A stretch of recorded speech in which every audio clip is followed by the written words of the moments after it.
ఒక్కొక్క పరిణామం కూడా ఇప్పుడు కథలు మారిపోతూ ఉన్నాయి.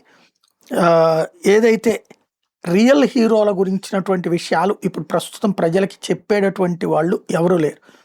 వాస్తవంగా రఘునాథరావు గారు అని గుంటూరులో చదివినటువంటి డాక్టర్ గారు, మన తెలుగు రాష్ట్రానికి సేవలు అందించినటువంటి తొలి ఆంకాలజిస్ట్గా నిమ్స్లో సేవలను అందించినటువంటి రఘునాథరావు గారు 2 ఏళ్లలోనే ఆధ్వర్యంలో నిమ్స్లో క్యాన్సర్ విభాగం డిపార్ట్మెంట్ ఆఫ్ ఆంకాలజీ ఏర్పాటు చేసినటువంటి ఆయన.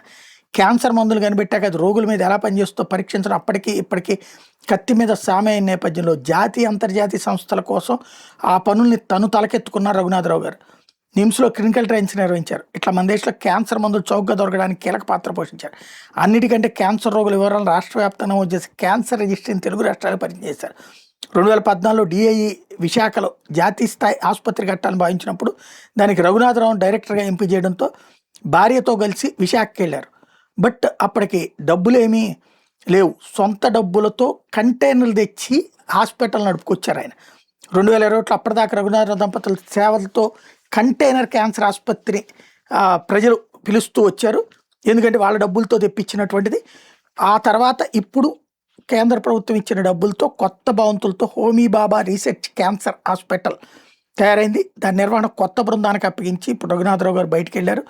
ఆసుపత్రి కోసం ఇప్పటిదాకా ఆయన పెట్టిన సొమ్ముల్ని లెక్కగట్టి డిఐ తిరిగిస్తే ఆ డబ్బులు మళ్ళీ ఆయన సేవలకే ఇవ్వమని చెప్పారనమాట.